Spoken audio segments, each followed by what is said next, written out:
Halo kawan, apa kabar kalian di sana? Semoga kalian dalam keadaan baik. Kali ini kita akan membahas alur film The Italian Job yang dirilis pada tahun 2003. Film dibuka dengan memperlihatkan kita adegan pada 6 kawanan perampok yang berencana akan merampok batangan emas bermotif penari Bali dari sindikat mafia Italia.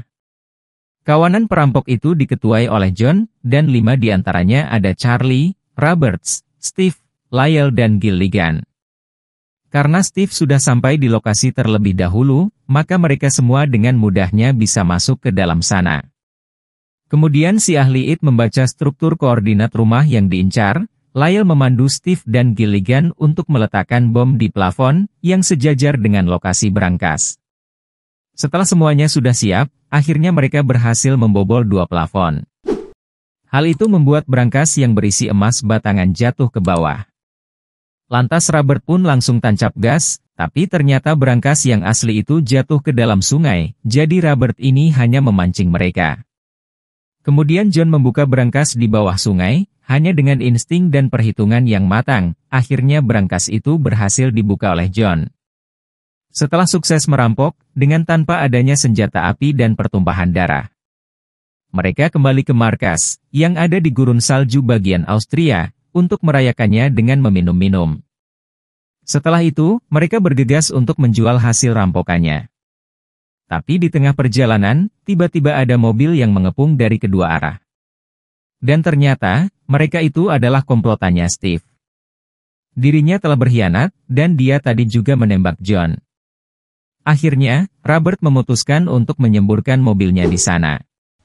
Mereka ditembaki puluhan peluru tanpa ampun, saat mengetahui John sudah mengambang, lantas Steve segera pergi dari sana. Lalu Charlie sangat sedih atas kematian John, karena John sudah dianggap seperti ayahnya sendiri. Kita diperlihatkan dengan anaknya John yang bernama Stella. Dengan bakat yang sama seperti ayahnya, yakni sebagai ahli pembobol berangkas. Namun dia bekerja untuk kepolisian, kemudian setelah dikejutkan oleh kehadiran Charlie. Dirinya masih kesal atas kematian ayahnya, karena Steve tak kunjung ditemukan dari pelariannya.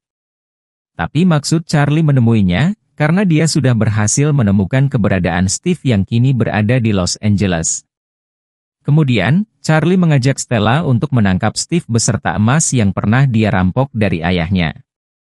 Namun Stella tidak mau, dan Charlie pun tidak bisa memaksanya.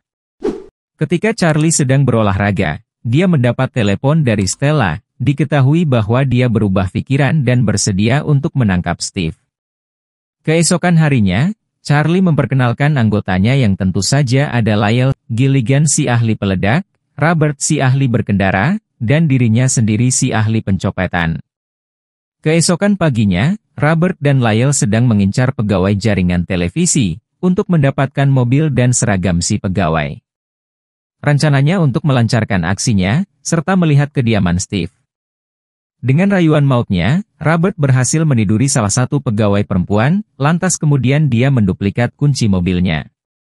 Lalu Gilligan mencabut kabel jaringan yang ada di rumah Steve, otomatis dia menelepon agar teknisi segera datang ke rumahnya. Stella ternyata sudah siap menyamar sebagai pegawai teknisi. Setelah masuk ke rumah Steve, secara tersembunyi Stella mencari di mana letak berangkas itu.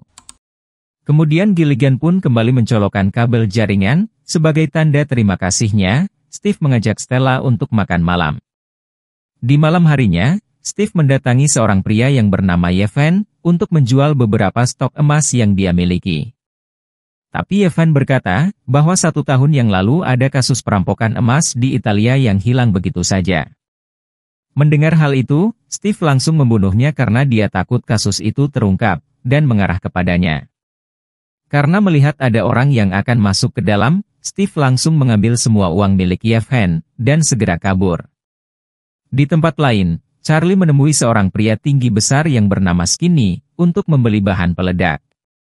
Dan ternyata, orang yang sudah Steve bunuh itu adalah saudara dari ketua gangster asal Ukraina, yang bernama Maskov.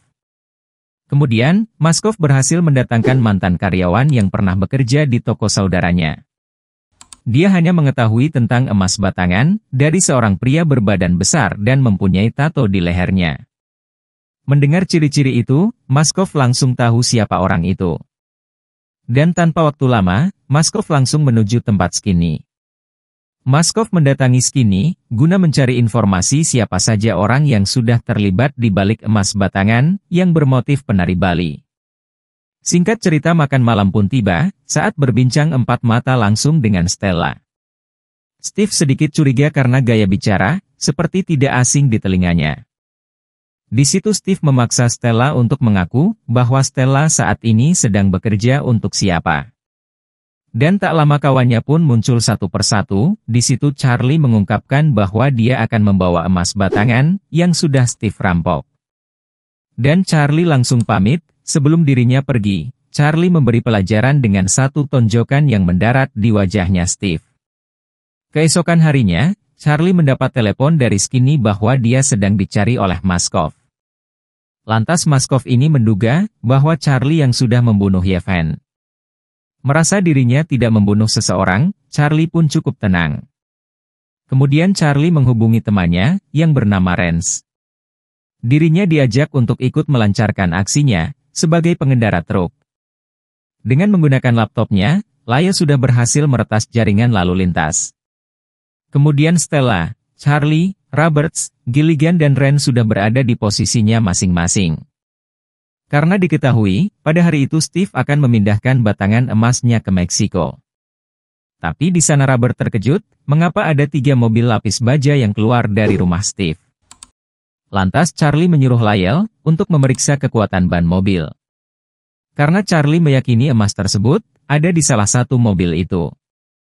Setelah mengetahui ban mobil yang sedikit kempis, ada di nomor 128. Mereka pun langsung menjalankan rencananya, lalu Lyle membuat kekacauan yang dimana mobil-mobil dibuat bertabrakan. Sehingga hal itu berujung kemacetan parah. Kemudian dengan lampu lalu lintas yang sedang dikuasai, dia mengarahkan mobil yang bernomor 128 itu ke lokasi jebakan. Dengan mobil truknya yang pura-pura mogok, di situ pilot pribadi Steve mengatakan, bahwa server lalu lintas sedang ada yang meretas. Kemudian Charlie, Stella, dan Robert menuju ke stasiun bawah tanah. Dan lagi-lagi, Lyle meretas sistem kereta agar berhenti dan menghalangi jalur bawah tanah. Lalu mereka berempat berhenti di lokasi yang direncanakan, kemudian mobil yang bernomor 128 itu mengarah ke titik yang sudah ditentukan. Dan tiba-tiba mobil itu jatuh ke jalur bawah tanah, lantas Rance langsung menutup jalan yang bolong itu, dengan lempengan besi yang sudah disiapkan. Mengetahui hal itu, Steve sangat amat panik. Tanpa basa-basi mereka berempat langsung memeriksa mobil itu, dan setelah terbuka ternyata Steve sudah mengganti berangkasnya. Sehingga butuh waktu lama, untuk Stella pelajari. Saat mencoba membuka, Stella pun kewalahan. Tapi Charlie mencoba menenangkan Stella, dan meyakinkannya bahwa dia ini pasti bisa. Setelah mencobanya lagi, akhirnya berangkas itu berhasil terbuka. Dan mereka pun segera memindahkan emasnya ke mobil. Kemudian anak buah Steve berusaha menyusul Charlie. Setelah semua emas berhasil dipindahkan, mereka pun langsung pergi dari sana. Tapi kedua anak buah Steve berhasil menyusul, setelah keluar mereka pun berpencar. Tapi Steve tetap mengincar Charlie, sehingga Charlie pun berhasil terpojok di sana. Kemudian Charlie terkena gesekan ekor helikopter Steve, sehingga dia bisa lolos. Tak mau menyerah, Steve pun menyusulnya dengan mobil yang berhasil dirampas. Sesampainya menuju gerbong kereta, di sana sudah ada Rance yang kini dia menyamar sebagai petugas kereta. Setelah semua mobil masuk ke dalam gerbong, mereka pun keluar dari sana. Lalu Steve menghampirinya, dan menyogoknya agar Rance dapat membuka gerbong itu. Melihat uang tunai yang sudah ada di depan mata, tentu dia tidak menolak.